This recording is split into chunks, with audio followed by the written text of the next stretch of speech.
യുവജന കമ്മീഷന്റെ ശമ്പളം ചെയർപേഴ്സണായി നിയമിക്കുന്ന സമയത്ത് നിശ്ചയിക്കപ്പെട്ടിട്ടില്ല. 2018 1 ലക്ഷമായി സർക്കാർ അതിന്റെ ചട്ടങ്ങൾ രൂപീകരിച്ചപ്പോൾ നിശ്ചയിച്ചതാണ്. ഈ വർധനവിന് വേണ്ടി കത്തയച്ചിട്ടില്ല. നീ എത്ര പുളു വേണമെങ്കിലും അടിച്ചോ, പക്ഷെ കേൾക്കുന്നവർ കൂടി ദഹിക്കണം. എനിക്ക് വായി തോന്നുന്ന ക്യാമറ ചിന്ത കത്തയക്കുന്നുണ്ട്. 2010 ധനം വകുപ്പ് തള്ളുന്നുണ്ട്. 2 തവണ തള്ളുന്നുണ്ട്. 3-ാം തവണ അംഗീകരിക്കുന്നതല്ലേ? അതൊന്നും എനിക്കറിയില്ല.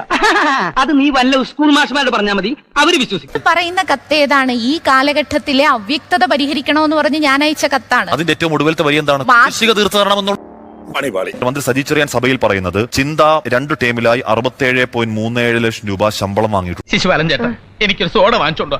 ഉപ്പിടണം കുറച്ച്. 1.14 കോടി രൂപ 2ാം പിണറായി സർക്കാർ അധികാരമേറ്റതിനു ശേഷം മാത്രം യുവജന കമ്മീഷൻ ചെലവാക്കി എന്നുള്ളതാണ് പറയുന്നത്. അത്ര പണം മുടക്കിക്കൊണ്ട് ഈ യുവജന കമ്മീഷൻ നാട്ടിലെ യുവാക്കൾക്ക് വേണ്ടി ചെയ്യുന്നത് എന്താ?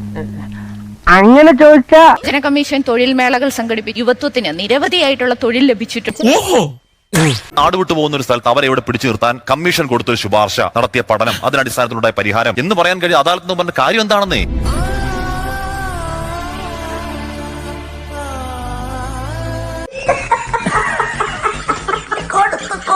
ആ സ്ഥാനത്തിരിക്കുന്ന ആളുടെ ജോലി ചിന്തയ്ക്ക് അറിയുള്ളൂ. അപ്പം ഈ 1 ലക്ഷം രൂപയുടെ ജോലി അവിടെ നാട്ടിൽ പൊതുവെ ജോലിക്ക് അനുസൃതമായ വേതനമല്ലല്ലോ. ഇതിനാണ് അവനവൻ പാരാന്ന് പറയുന്നത്. യുവജന കമ്മീഷന്റെ ചെയർപേഴ്സൺ ആയിരുന്ന ഡോക്ടർ ചിന്താ ജെറോമിനോട് 5 നേട്ടങ്ങളെ കുറിച്ച് പറഞ്ഞാൽ പറയാൻ കഴിയാത്ത സാഹചര്യത്തിലേക്ക് എത്തിയില്ല. എല്ലാരും വിളിച്ചു.